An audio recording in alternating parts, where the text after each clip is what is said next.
এর আগে আমরা আলোচনা করেছি আবহবিকারের প্রথম শ্রেণীবিভাগ যান্ত্রিক আবহবিকার। এবারে আমাদের আলোচ্য বিষয় রাসায়নিক আবহবিকার। তোমরা যারা যান্ত্রিক আবহবিকারের ভিডিওটা দেখোনি পার্ট 1, তারা অবশ্যই ভিডিওটা দেখতে পারো, আমি ডেসক্রিপশানে দিয়ে দেব।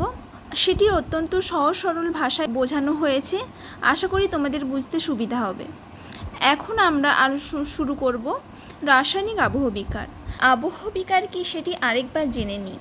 আবহবিকার হচ্ছে আবহাওয়ার বিভিন্ন উপাদান, অর্থাৎ বৃষ্টিপাত, আর্দ্রতা, বায়ুর চাপ, বায়ুর তাপ, এগুলির দ্বারা যখন শিলা চূর্ণ বিচূর্ণ হয়, শিলার পরিবর্তন ঘটে, তাকে আমরা তখন আবহবিকার বলে থাকি। তার একটি অংশ হচ্ছে রাসায়নিক আবহবিকার। রাসায়নিক বিক্রিয়া কি সেটা আগে আমরা জেনে নিই। যখন কোনো একটি পদার্থ বা উপাদানের সাথে অন্য একটি উপাদান বিক্রিয়া করে নতুন বৈশিষ্ট্য সম্পন্ন একটি উপাদান গঠন করে, তখন তাকে আমরা বলে থাকি রাসায়নিক বিক্রিয়া। যেমন একটা ছোট উদাহরণের সাহায্যে আমরা বুঝতে পারবো। ধরো আমরা লাউ কাটলাম রান্না করার জন্য, সেই লাউটা যে কাটলাম, লাউ কাটা সেটা হচ্ছে যান্ত্রিক আবহবিকার, কেবলমাত্র আকৃতির পরিবর্তন ঘটলো। লাউয়ের কিন্তু স্বাদ বা সেটি কেমন দেখতে, তার রঙের কিন্তু কিছু পরিবর্তন হলো না, এটি হলো ভৌত পরিবর্তন, সেটি যান্ত্রিক আবহবিকারে দেখতে পাওয়া যায়। আর যখন ওই লাউটা রান্না করার পর তার স্বাদের পরিবর্তন ঘটলো, তার রঙের পরিবর্তন ঘটলো এবং তাপের প্রয়োগ করা হলো, এর ফলে যে নতুন একটি প্রোডাক্ট তৈরি হলো, তখন তাকে আমরা বলি রাসায়নিক পরিবর্তন। এর সংজ্ঞায় আসা যাক। বলা হচ্ছে শিলা বা খনিজের রাসায়নিক সমন্বয়ে বৈশিষ্ট্যের পরিবর্তনের মাধ্যমে সংশ্লিষ্ট শিলা বা খনিজের ভারসাম্য অবস্থার দিকে অগ্রসর হওয়াকে রাসায়নিক আবহবিকার বলে। অর্থাৎ বায়ুমণ্ডলের মধ্যে অক্সিজেন, কার্বন ডাইঅক্সাইড, জলীয়বাষ্প প্রভৃতি উপাদান রয়েছে। সেই সমস্ত উপাদানগুলি যখন শিলার মধ্যে বিভিন্ন খনিজ পদার্থ থাকে, তার সাথে বিক্রিয়া করে শিলার কাঠিন্যতা নষ্ট করে দেয়, অর্থাৎ শিলার যে ভঙ্গুরতা সেটিকে বৃদ্ধি করে দেয়। এর ফলে শিলা বিয়োজিত হয়। এই বিক্রিয়ার জন্য শিলা মূল খনিজগুলি গৌণ খনিজে পরিণত হয় এবং সহজেই ক্ষয়প্রাপ্ত হয়। এইভাবে রাসায়নিক বিক্রিয়ার মাধ্যমে শিলা চূর্ণ বিচূর্ণ হলে তখন তাকে আমরা বলি রাসায়নিক আবহবিকার। অর্থাৎ শিলার যে গুণ ছিল, যে বৈশিষ্ট্য ছিল, সেটি সম্পূর্ণ পরিবর্তিত হয়ে নতুন একটা খনিজ কণায় পরিণত হচ্ছে, তখন তাকে আমরা বলি রাসায়নিক আবহবিকার। এই রাসায়নিক আবহবিকারকে আমরা 4 ভাগে ভাগ করি: অঙ্গারযোজন বা কার্বনেশন, আরেকটা রয়েছে জলযোজন বা হাইড্রেশন, অক্সিডেশন আর হাইড্রোলিসিস।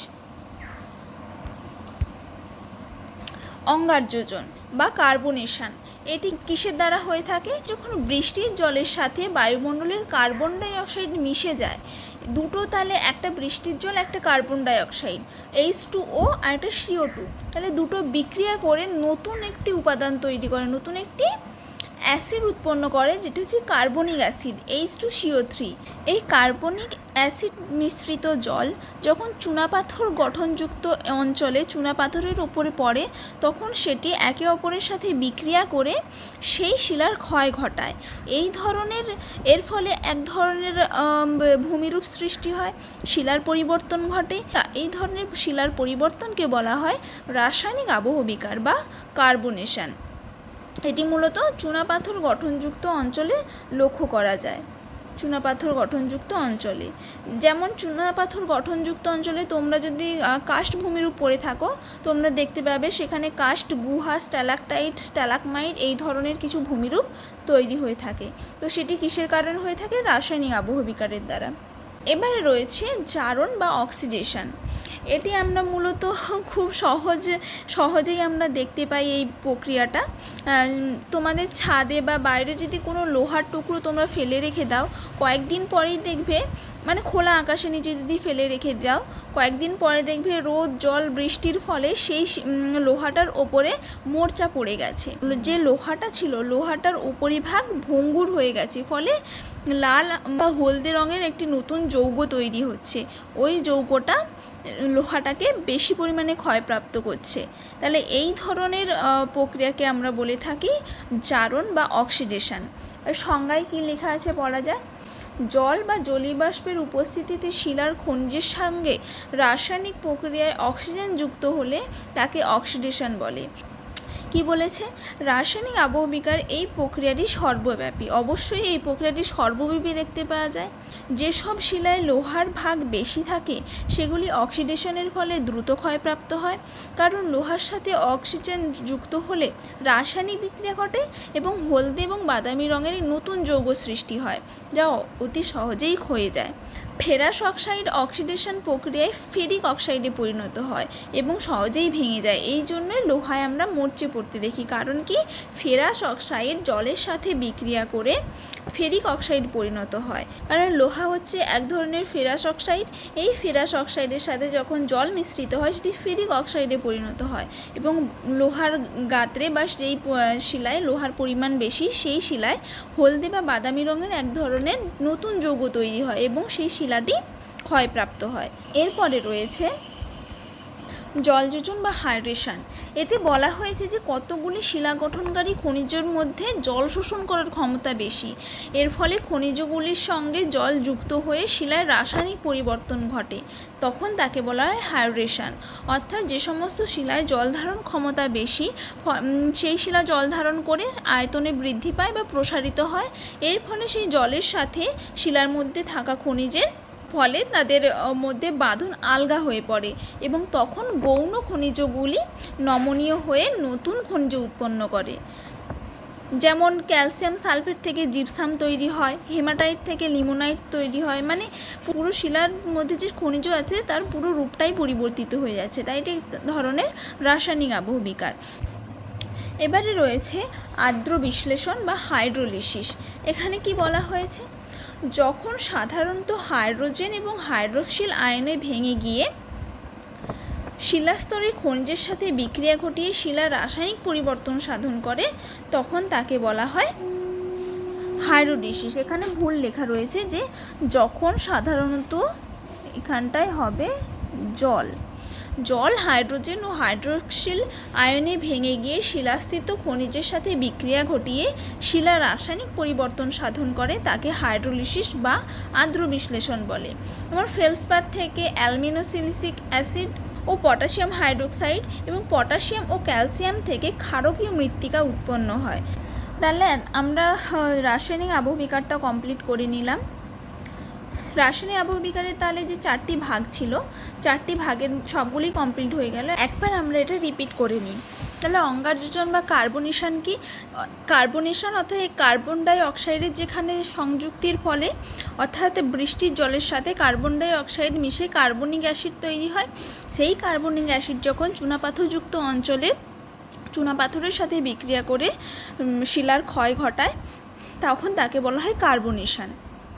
সেকেন্ড রয়েছে অক্সিডেশন, অর্থাৎ অক্সিজেনের দ্বারা যখন রাসায়নিক বিক্রিয়া হয়ে থাকে তখন তাকে বলা হয় অক্সিডেশন।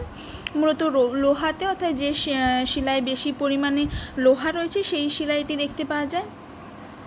জলযোজন বা হাইড্রেশন, অর্থাৎ যেখানটায় খনিজের সাথে জল যুক্ত হয়ে যে শিলার রাসায়নিক পরিবর্তন ঘটায় তখন তাকে বলা হয় জলযোজন বা হাইড্রেশন। আর্দ্র বিশ্লেষণ বা হাইড্রোলিসিস, অর্থাৎ যেখানে জল হাইড্রোজেন ও হাইড্রক্সিল আয়নে ভেঙে গিয়ে শিলার খনিজের সাথে বিক্রিয়া ঘটিয়ে শিলার রাসায়নিক পরিবর্তন ঘটায় তখন তাকে বলা হয় হাইড্রোলিসিস। 4টেই অতি সহজ এবং মনে রাখাও খুবই সহজ, কারণ 4টের নামের মধ্যেই রয়েছে এদের সংজ্ঞা। এরপরে আমরা চলে আসছি জৈব আবহবিকার। জৈব আবহবিকার কি? জীবের দ্বারা যখন কোনো আবহবিকার হয়ে থাকে, শিলা চূর্ণ বিচূর্ণ হয়ে থাকে তখন তাকে আমরা বলি জৈব আবহবিকার। জীব বলতে কাদের বোঝায়? জীব বলতে এখানে বোঝানো হয়েছে উদ্ভিদ, জীবজন্তু এবং মানুষের ক্রিয়াকলাপ। সেই হিসাবে জৈব আবহবিকারকে আমরা 3 ভাগে ভাগ করি, উদ্ভিদের মাধ্যমে, প্রাণীর মাধ্যমে আর মানুষের মাধ্যমে।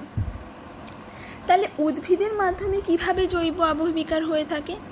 যখন উদ্ভিদের শিকড় মাটির মধ্যে প্রবেশ করে, মূলত পাথুরে অঞ্চলে উদ্ভিদের শিকড়টা পাথরকে ফাটিয়ে দেয় বা মৃত্তিকাকে মাঝ বরাবর ফাটিয়ে দেয় এবং মৃত্তিকার ধস দেখা যায়।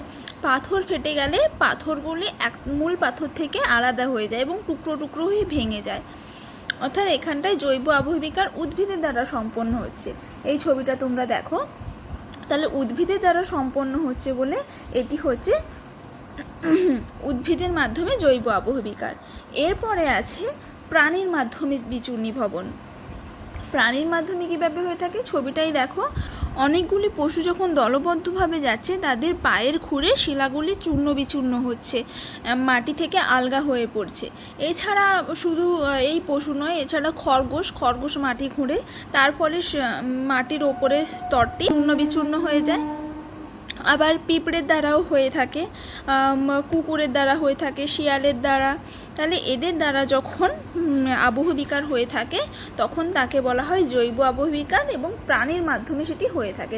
এবারে রয়েছে মানুষের মাধ্যমে। এই মানুষের মাধ্যমে তো প্রচুর পরিমাণে আবহবিকার হয়ে থাকে, কারণ মানুষ পাহাড়ি অঞ্চলে পাহাড় কেটে সেখানে রাস্তা তৈরি করে, কোনো অঞ্চলে গাছ কেটে উপড়ে ফেলে দেয়, ফলে মাটি আলগা হয়ে যায় এবং সেখানটায় কলকারখানা, ঘর বাড়ি, বিল্ডিং এই সমস্ত কিছু তৈরি করে। এছাড়া পাহাড়ি অঞ্চলে মূলত যে ধাপ চাষ করা হয় তার ফলেও মাটি আলগা হয়ে যায়, শিলা চূর্ণ বিচূর্ণ হয়, সেটির দ্বারাও আবহবিকার হয়ে থাকে। তো এগুলি গেল আমাদের জৈব আবহবিকার। এটিও খুব সহজ, মুখস্থ করার দরকার নেই, একবার বুঝে নিলেই জেনে নিলেই তুমি নোটসের আকারে নিজে থেকেই বানিয়ে লিখতে পারবে। বা তোমরা যদি এই নোটসটা পেতে চাও আমাকে কমেন্টে জানাবে, আমি অবশ্যই তোমাদের এটা দিয়ে দেব। এবারে আবহবিকার ও মৃত্তিকার সৃষ্টি, অর্থাৎ বহু বছর ধরে আবহবিকার প্রক্রিয়ার দ্বারা কীভাবে মৃত্তিকার সৃষ্টি হয়েছে সেটাই আমরা জানব।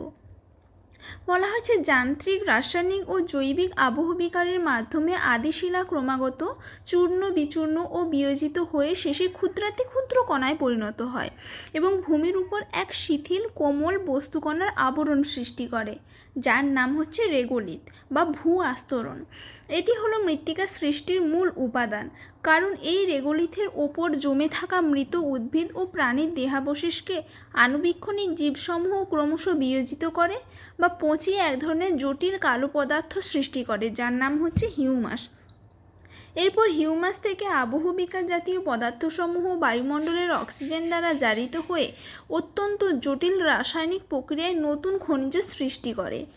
সময়ের সঙ্গে সঙ্গে মাটির উপাদানের সমূহের ভৌত রাসায়নিক ধর্ম পরিবর্তিত হয় ও ধীরে ধীরে জৈব খনিজ পদার্থের নরম শিথিল পরিণত স্তর ভূত্বকের উপরিভাগে সৃষ্টি হয়, যার নাম মৃত্তিকা।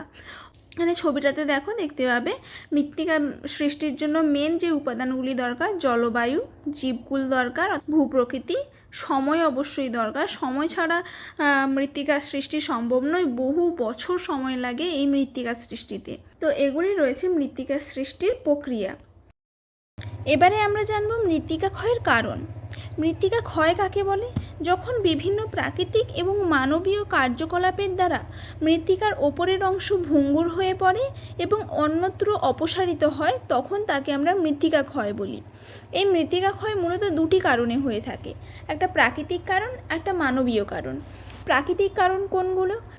যখন বিভিন্ন প্রাকৃতিক শক্তির দ্বারা, যেমন জলপ্রবাহ, বায়ুপ্রবাহ, সমুদ্র তরঙ্গ, হিমবাহ প্রবাহ ইত্যাদির দ্বারা যখন মৃত্তিকার ক্ষয় ঘটে থাকে, সেগুলি হয় প্রাকৃতিক কারণে মৃত্তিকার ক্ষয়। জলপ্রবাহের দ্বারা কিভাবে? যখন ভূমির ওপর দিয়ে অবাধে জল প্রবাহিত হয় তখন সেই জলের আঘাতে মৃত্তিকার ওপরের অংশ ক্ষয়ে যায়। বায়ুপ্রবাহ, বায়ু যখন কোনো ফাঁকা এলাকায় কোনো বাধা না পেয়ে বায়ু প্রবাহিত হয়, বায়ুর গতিবেগ তখন অত্যন্ত বেশি হয়, বায়ু সেই আঘাতে মৃত্তিকা ক্ষয়প্রাপ্ত হয়।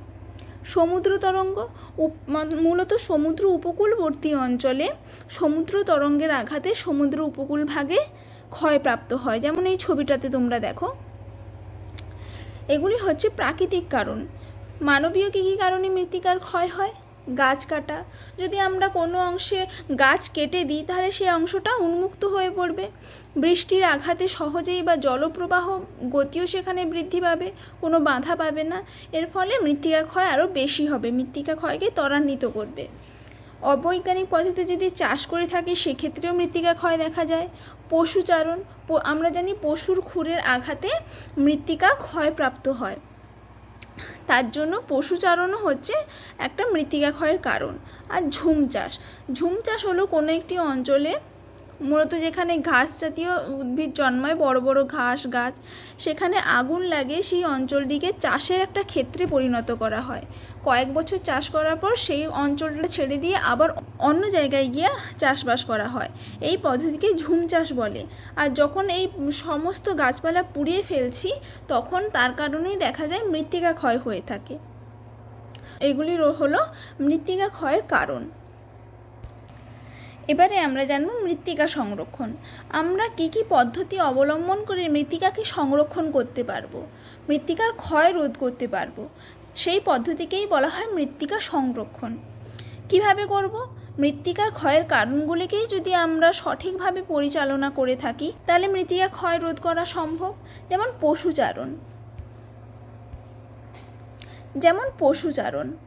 পশুচারণকে যদি আমরা নিয়ন্ত্রিতভাবে করতে পারি, যেখানে মূলত তৃণজাতীয় উদ্ভিদ জন্মায়, মাটির ওপরে একটা স্তর থাকে, ফলে পশুর খুঁড়ির আঘাতে সেই মৃত্তিকাটি সরাসরি ক্ষয়প্রাপ্ত হবে না, সেখানে সেই পদ্ধতির দ্বারা আমরা মৃত্তিকা ক্ষয়টা কমাতে পারি। সরষাপত্তন পদ্ধতিতে চাষ, অর্থাৎ একই জমিতে বারবার বিভিন্ন ধরনের ফসল চাষের মাধ্যমে সেই জমির উর্বরতাকে বজায় রাখা। এবারে ভূমিকে উন্মুক্ত না রাখা। ভূমির ওপরে যত বেশি আচ্ছাদন থাকবে, ততই ভূমির ক্ষয় রোধ হবে, মৃত্তিকা ক্ষয় রোধ হবে। পার্বত্য অঞ্চলে বিশেষ পদ্ধতিতে চাষ করতে হবে। মূলত পার্বত্য অঞ্চলে যদি এইভাবে ধাপ কেটে কেটে আমরা চাষ করি, তাহলে বৃষ্টিপাতের পর যে জলের একটা বিপুল প্রবাহ লক্ষ্য করা যায়, সেটিকে অনেকটা কমানো যাবে। জলের স্রোত কম হবে, ফলে মৃত্তিকার ধস, পাহাড়ি অঞ্চলে যে মৃত্তিকার ধস দেখতে পাই, তার পরিমাণও হ্রাস পাবে এবং মৃত্তিকা সংরক্ষণ করা সম্ভব হবে। নদীর পাড়ে বাঁধ নির্মাণ করতে হবে। যেহেতু নদীর পাড়ে নদীর জলের আঘাতে পাড়গুলো ক্ষয়ে যায় এবং ধসে যায়, তার জন্য বাঁধ নির্মাণ করতে হবে, বা আমরা বৃক্ষরোপণের মাধ্যমে সেই কাজটা করতে পারি। বায়ুর গতিপথে বৃক্ষরোপণ করতে হবে, যাতে বায়ু সরাসরি মাটিতে আঘাত না করে মৃত্তিকাকে ক্ষয় করতে পারে। মৃত্তিকা সংরক্ষণ আমাদের শেষ হলো। আবহবিকার চ্যাপ্টারটা আমরা পুরোটাই কমপ্লিট করে ফেললাম। এর মধ্যে আমরা জানলাম যান্ত্রিক আবহবিকার, রাসায়নিক আবহবিকার, জৈব আবহবিকার এবং তাদের শ্রেণীবিভাগ, মৃত্তিকা ক্ষয় কিভাবে হয়, মৃত্তিকা কিভাবে সংরক্ষণ হয়, এবং তার আগে আমরা পড়েছি আবহবিকারের মাধ্যমে কিভাবে মৃত্তিকা সৃষ্টি হয়েছে তার প্রসেসগুলি। তো আবহবিকা সম্বন্ধে যদি কোনো কোশ্চেন থেকে থাকে, তোমরা কমেন্ট করতে পারো, আমি সেগুলো উত্তর দেওয়ার চেষ্টা করব।